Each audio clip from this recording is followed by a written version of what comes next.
We're going to be in chapter 13 here. And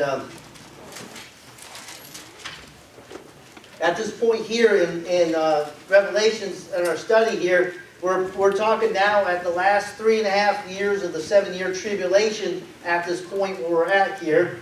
And we'll find that as we go through these 2 chapters, Satan once again is going to try to have a battle in heaven.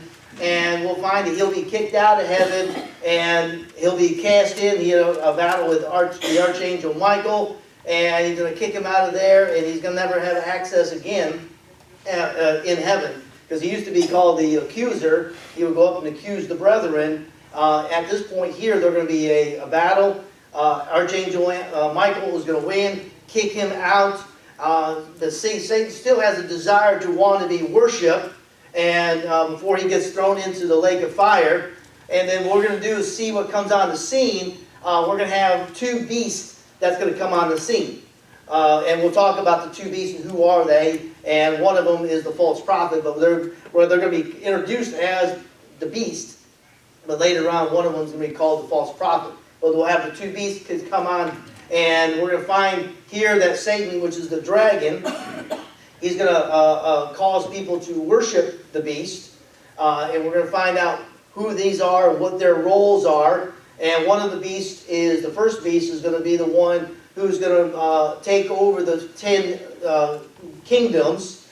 And he's going to take over those 10 kingdoms as ruling to fix this turmoil. And also then give the 10 kingdoms a false sense of power, that they're going to basically overcome God because of this beast, and he's going to have that false sense at that point here.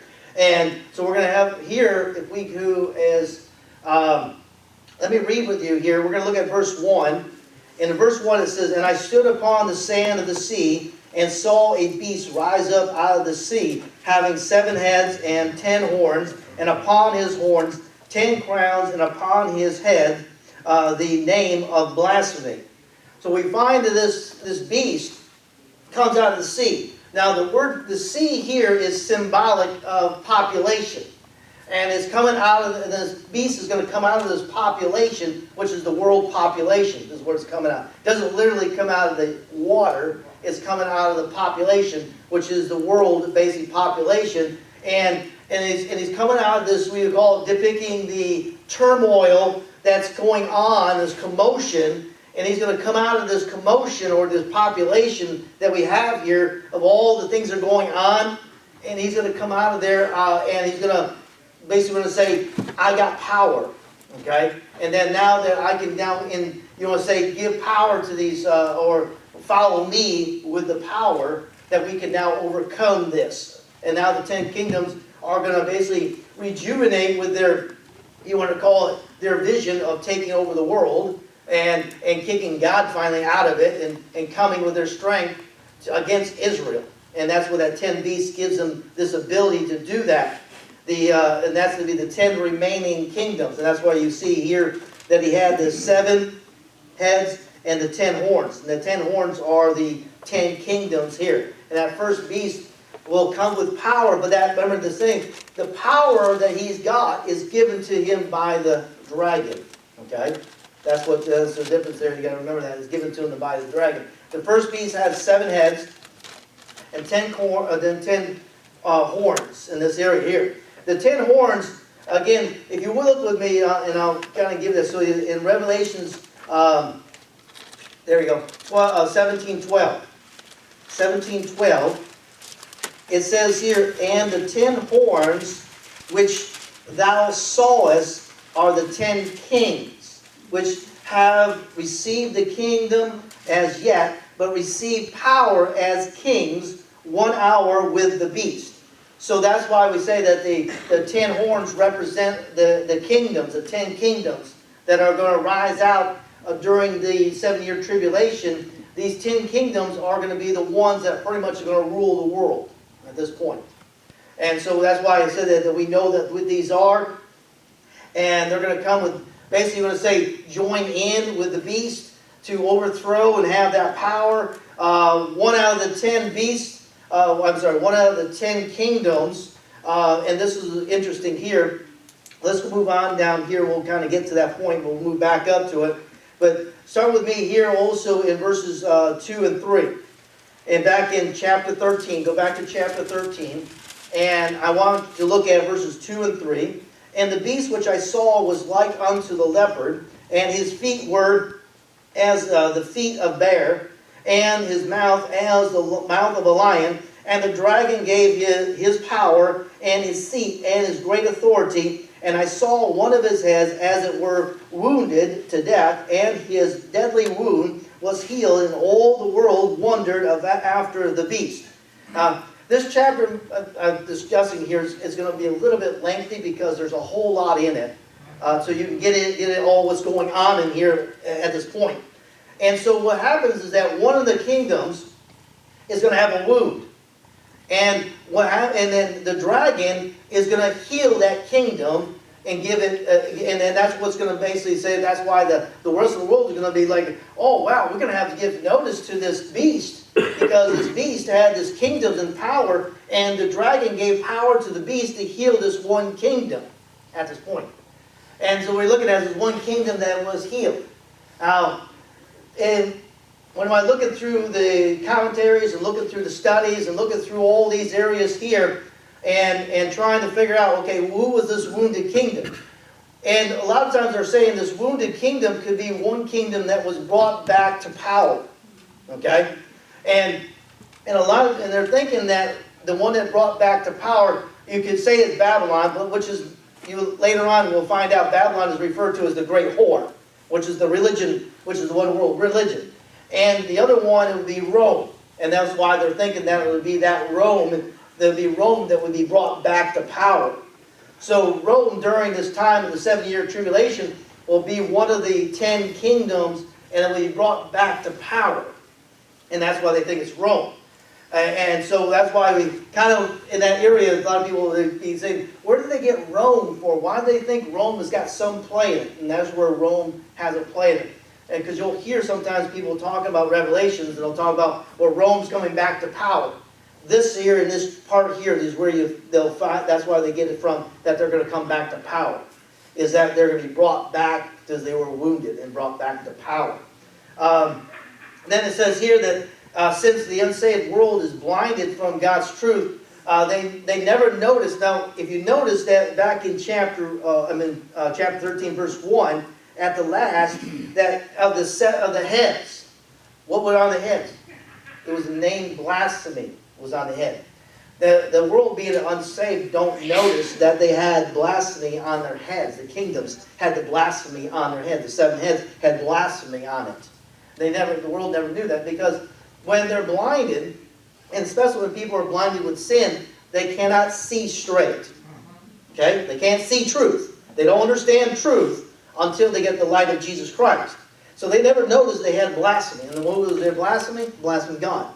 They never noticed that. And so they're blinded by that there. And that's why we depict that 7 in the Bible is talking about perfection. And as Satan tries to always emulate Jesus Christ and God the Father and God the Son and God the Spirit and the Trinity and all this, and that's where this unholy Trinity is coming, where they got the dragon, they got the beast, and they got the false prophet, which is their unholy Trinity that they're trying to do. Satan always trying to imitate so that they can blind mankind that this is this is God. And Satan is trying to set themselves up. And the world today is still going on. Satan has blinded many people into a lot of occult religions that are out there, a lot of false religions, and blinded them to the truth, because he mixes truth with error and all this, and that man is blinded in that way. And that's why man sometimes has a hard time understanding truth, especially unsaved man, because they're not regenerated. And when you talk to someone who is very orthodox in their religion, and you try to tell them, they get very angry, they get very they're like, man, don't you see this is here, it's truth? And they're so blinded by that because they don't have Christ. And the false religion blinds them. And that's why we got to preach them the gospel first, so they can be regenerated, so then they can understand truth. Okay? And that's why a lot of times you don't, when you talk to someone about religion, don't try to pick apart their religion. because you're going to lose every time. Tell them salvation. Get them to salvation first. Then they'll understand truth. So that's why people say, well, what's the difference between me and you? Always that question, direct it back to salvation. Don't get back in there trying to get them the differences. Because to them, all they're doing is trying to find out, well, justify themselves why they're there. Well, I'm no different than you. Okay, so many religions are very close, but they're very far away at the same time. Well, we believe in Jesus Christ. We talk about God. We preach the Bible. What's the difference between you and me? And that's when you get problems. Just give them the gospel. Death, burial, resurrection. Okay, let's move on. Okay, so now we get in here. And in this part here, the beast has a name, blasphemy. His name is called, blasphemy is on the name of his head. And he's there because he's trying to go up against. And now, this is interesting in here. Remember, he said they're depicted, the description, it says he was a leopard, and he has the feet of a bear, and a mouth of a lion. Now, what is those are meaning there? And I'm looking at this because it's very interesting. National symbols that they have from a leopard have 4 countries, and they're split between Asia and Africa. These countries that take the symbol of a leopard at this point here. And in Asia, they have what they call a snow leopard, when the national animal is of Pakistan and Afghanistan. Okay? And then, if you go into Africa, the leopard represents Rwanda and Somalia. All of them are pretty much Muslim nations at that point there. Very Muslim nations. That's interesting there. Then, if you go also and we go into the foot of the bear, well, who's got? You already know Russia is the bear. Okay, Russia's the bear. The other part about it is interesting too. The mouth of a lion. The mouth of a lion is all the, you would say, symbols that they have there is Europe. In Europe is a lot of their shields or their things that they have is lions at that point there. They think about the King Lion, Richard the Lionheart and all that stuff like that. So lion there. And because you got to remember also Italy is part of Europe. Okay? And so all these depictions over there is saying that, and I'm going to get you into this part here, is that a lot of these kingdoms are going to be probably majority coming from overseas at that point. Now, you also got to remember too, and we'll figure this out too, but that's why I said sometimes you just don't see America in Revelation. Okay? Because one of the reasons, there's several reasons why, and I'll give you one major reason. Our country is always noted to be Christian.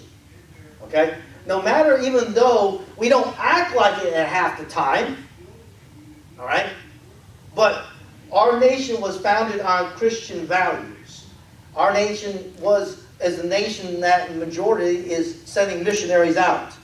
And we stand as we claim ourselves to be a Christian nation. Well, they got to get rid of that. Okay? And then you look at here, 7 in perfection is the power, and also showing that he has perfection. But also remember this. It's interesting too that there's 7 continents where the 10 nations will come out of. Also 7. Because if you look at here, these are the 7 continents that we have in the world. And so out of these 7 continents, you'll have the 10 nations, the kingdoms will come out of. Now, when you see, everybody says, well, there's North America. There's a lot more that makes up North America than just we. Canada, Mexico, down in those areas also make up North America. Not just us, just to make sure you understand that. And that's why I said that in Revelation, we're not going to be there. I really don't believe that we're going to be there. They have to get us, as a Christian nation, out of the way. And what does America look like in that time frame? I have no idea. Are we going to be splintered? Are we going to be divided? Are we going to be made and brought in or sucked into the other parts? Probably. I'm surprised that we haven't gone through a revolution yet in a civil war yet.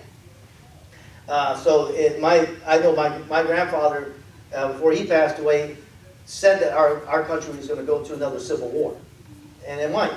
And that might help, that might splinter us off where our country is not what it is. Who knows? I just, when I'm looking at this and see what's going on here, especially the description of the beast, it's all European or overseas in that area, Asia, Africa, Europe, and all that is what's over there, what's going to be where he's depicting his power, is really going to be rested at in that area. And so that, and as a country, I always, when we're talking about this, I was talking to this in my family.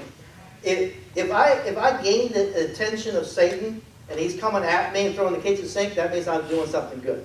Okay? So if our country is still getting the attention of Satan, we're at least doing something. Okay? We're getting the gospel out, we're preaching the gospel, and we're at least still getting, rousing his feathers a little bit. Keep that in mind. So I like that. Okay, I do. I truly like that. I like to wrestle his feathers. I know I won't win against him, but I at least know that I'm gaining his attention for the right reasons. Okay, preaching the gospel, seeing souls saved. That's what it's at.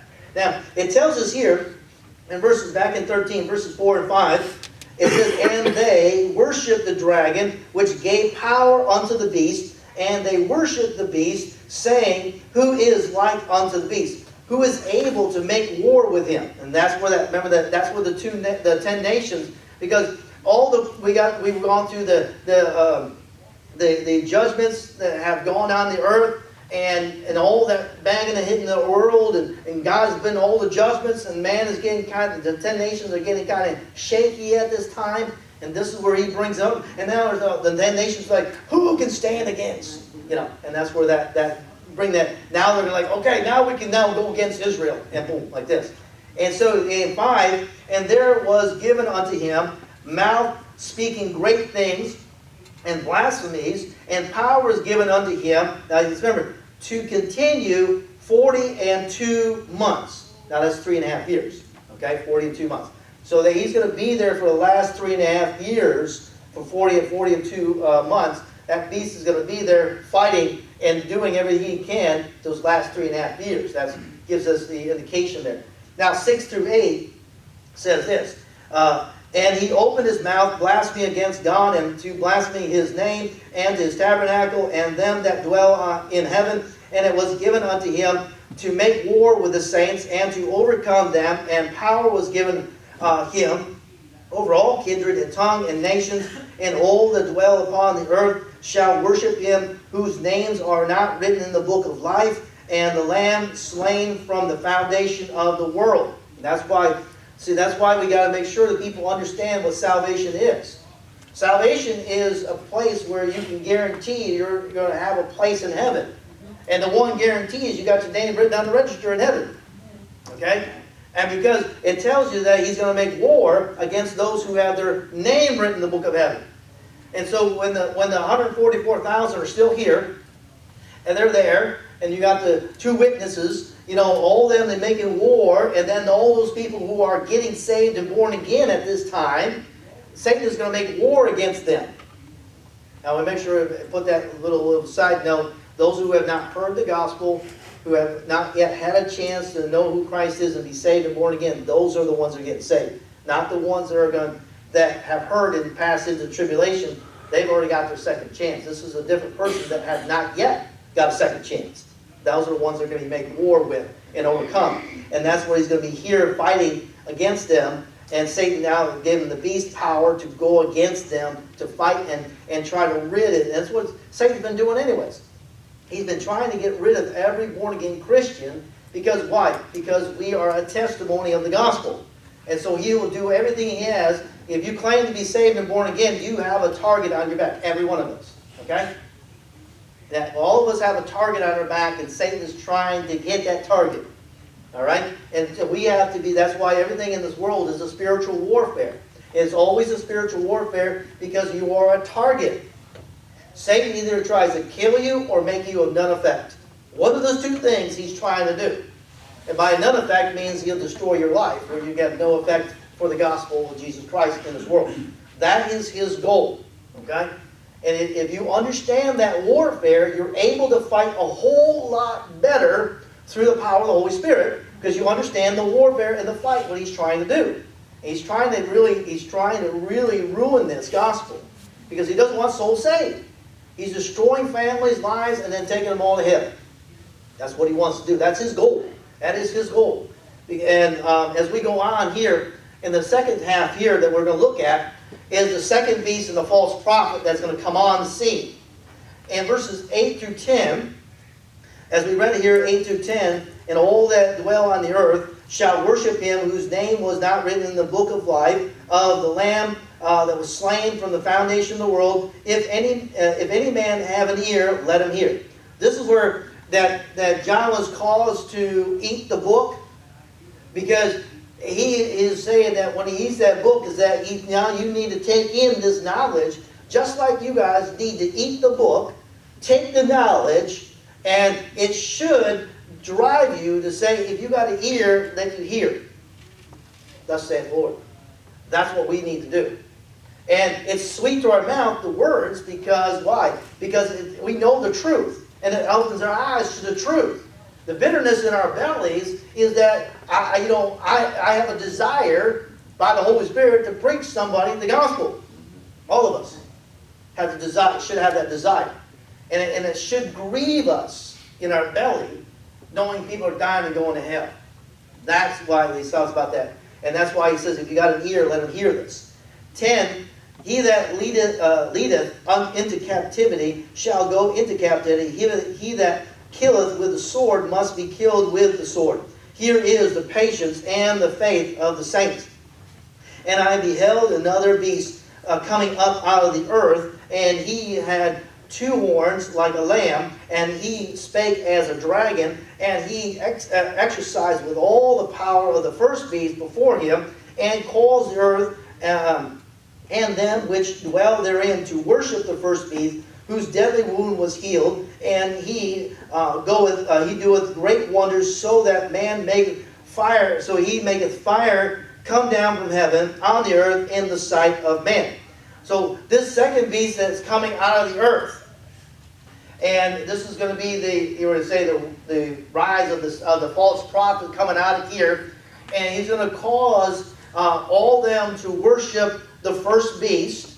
And he's going to have them to worship the first beast, and then he's going to be kind of call it the religious advisor to the first beast.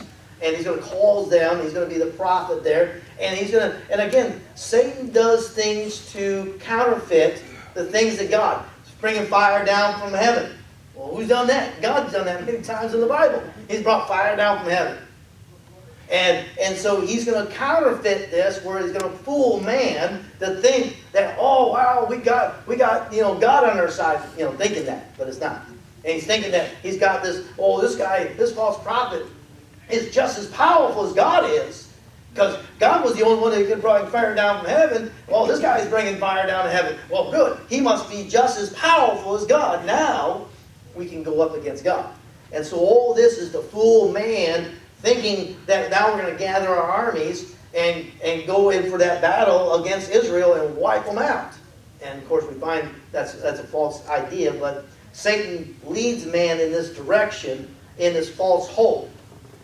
In Matthew 10:35 says, "For I am come to set a man at variance against his father, and the daughter against her mother, and the daughter-in-law against her mother-in-law." And it says, and also in 10:36, it says this in Matthew, it says, "And a man's foes shall be they of his own household." During this time that people are getting saved, their family is going to turn against them. Just like during the time of World War I and World War II, if they would turn their families in to the Germans and the Nazis. It's going to be the same thing. And so they're going to turn them in and say, this person's against you. And next thing you know, they're going to come in, storm in with their troopers, pick you up, take you and behead you and kill you right there on the spot. That's what the Nazis did. They take you outside and just lined you up and shot you. And that's what's going to happen during this time. So we need to make sure we're real nice to our daughter-in-laws And we're all nice to our son-in-laws, you know, and to our mother-in-laws. Be very nice to them, okay? So, you never know, that little brownies might work in, you know, get those little brownie points might help you out. So, be real nice. But yeah, and this is the scary part when it comes into this thing. The world is going to go through a whole lot of turmoil.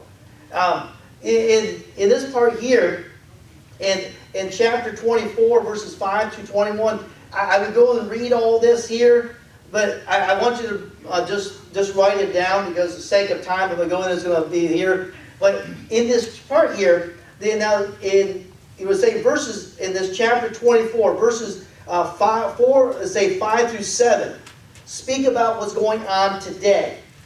Because 24 breaks down, and they're trying to figure out how to parse it. And 24 is, again, is not in chronological order. Matthew 24 is not in chronological order. So to understand that too. Just like Revelation is not in chronological order. Verses 5 to 21 gives an outline of tribulation. Gives kind of an outline. And then it goes in after that, it gives you a little bit more description of what's going on at this point. 5 through 7 is basically today. And then if you go 8 to 20, gives you the beginning, it calls it the beginning of sorrows. Beginning of sorrows is the first 3.5 years, is the beginning of sorrows. Then, if you go into the other, verse 21, talks about the Great Tribulation.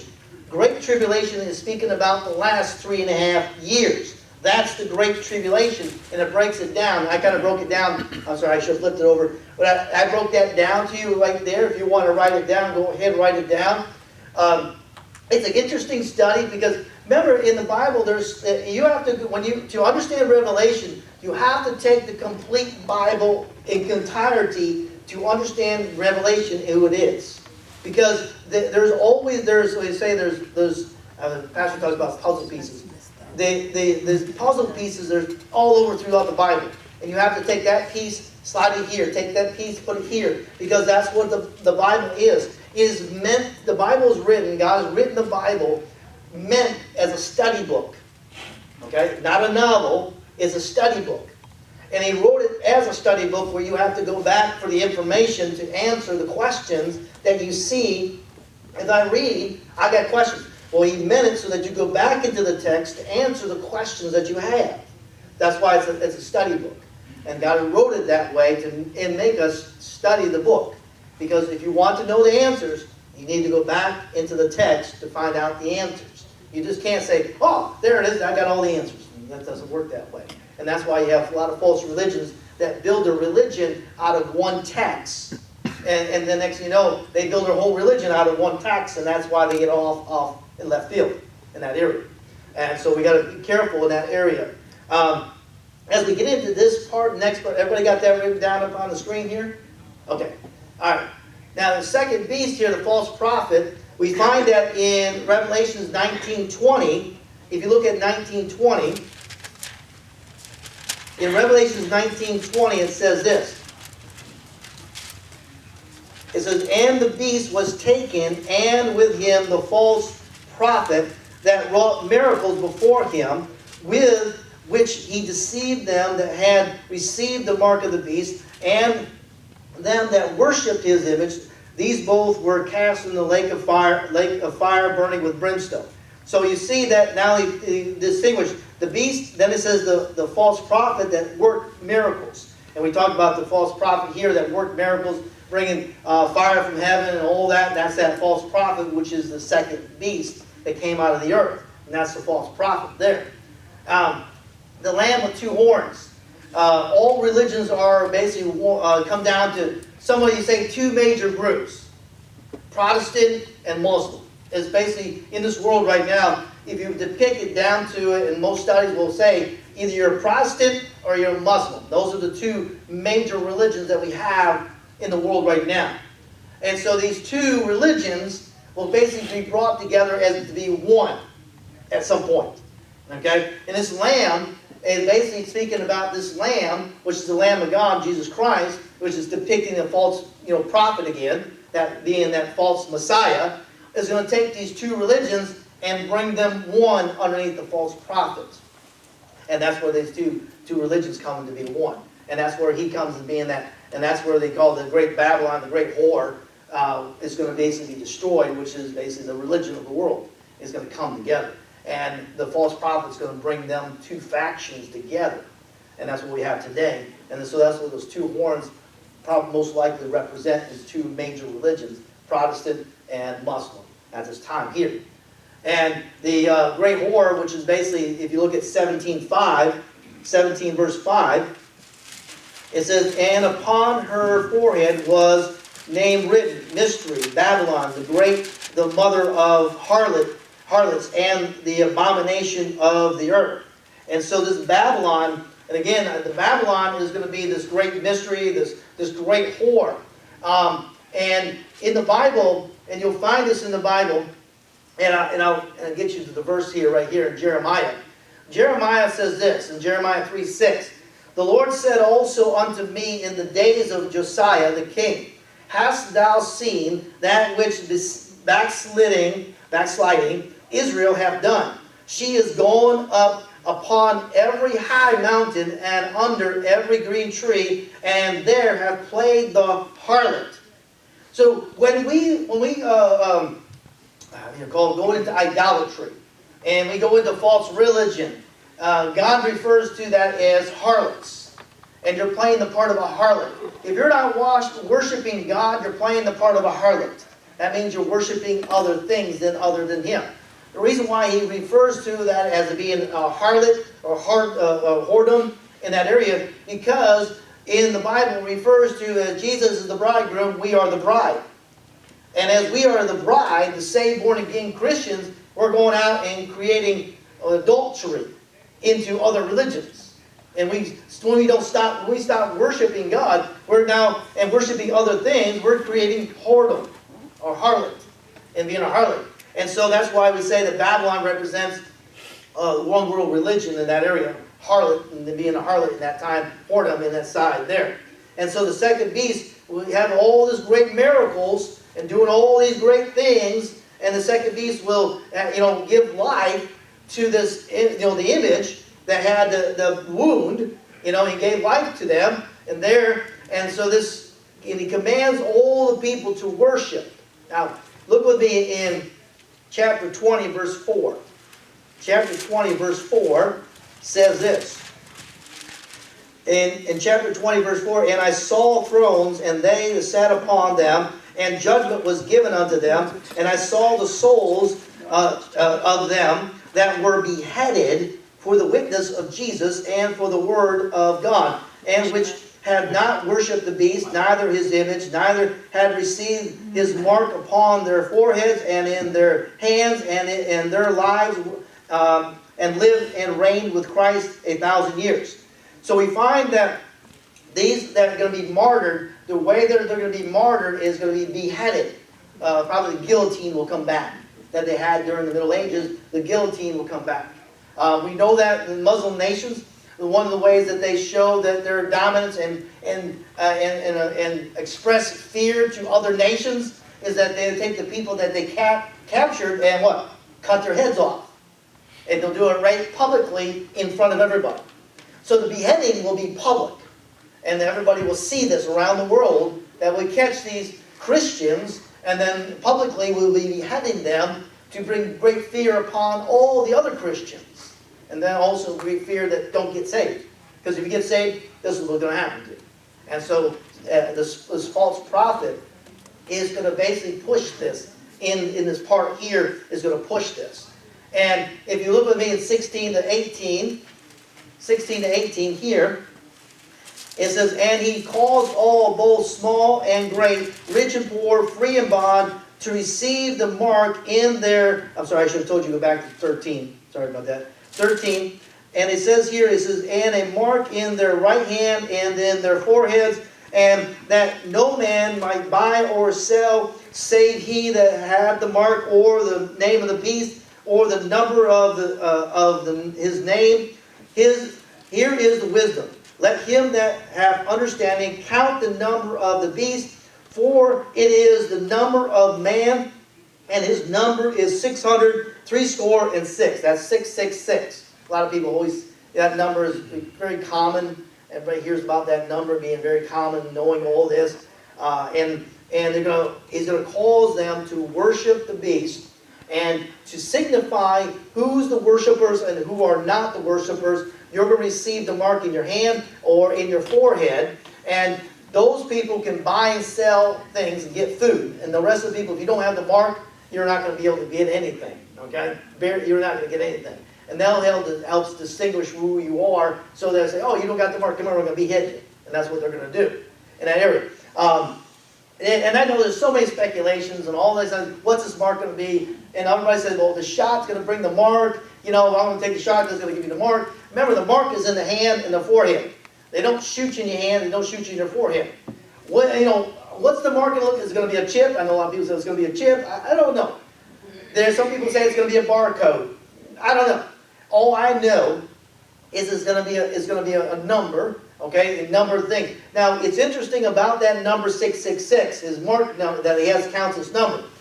Remember, the New Testament was written in Greek, okay? Every word in the Greek language has a number value, since every letter corresponds to a number. So this mark might or probably is not an actual number, but a word maybe.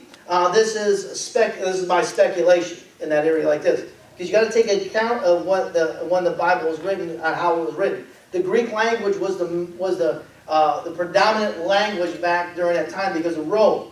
Rome brought Greek, so that would be one language that the Romans could all basically speak to every nationality. When they took over a nation, they would teach them Greek so that they can talk to them and basically tell them what to do, so they can understand it. So it's possible that it might not actually be the literal 666. It could be a word that was here. It's a possibility. But like I said, I could speculate a whole list of what it could all be. All I know, if you got this and you got this, then you're on the beast side. And if you don't, you're on Christ's side, and you're going to be beheaded. What it's going to be like, I don't know until I get there. I have no idea. So just don't speculate. But all I know is that when you have this, when you go in the store, it's like when we went to the judo competition, they put a little mark on your hand, and you're like, okay, yeah, you can go in now like this. It could be just show this and say, okay, you can go in and buy, you can come in the store. I don't know. Who knows what it's going to be like? All I know is that if you have it, you're safe, and you won't get beheaded. If you don't have it, you're beheaded. But you'll starve to death probably too, because you won't be able to buy anything and grow anything. You'll probably be eating grubs anyways. You'll probably be digging the ground, eating worms and grubs is what you end up doing. So, hey, when you're out there, you're hungry, you eat anything, okay? Even roadkill, so you eat that too. So, hey, that's how it goes. As long as it's fresh roadkill, it's okay. I understand that. I've done that too. I've done fresh roadkill. It's okay. It's roadkill, and it might be my fault I killed it too, but it's okay. It's fresh. So, but you can eat it. So in that time, there's going to be some different things going on there, and you just got to be aware of all that stuff, what Satan is doing at this time. What he's trying to do is separate so he can dominate. And that's what he wants to do. And at this point here, he's going to be able to do that because he fooled the world. He's got the world fooled right now.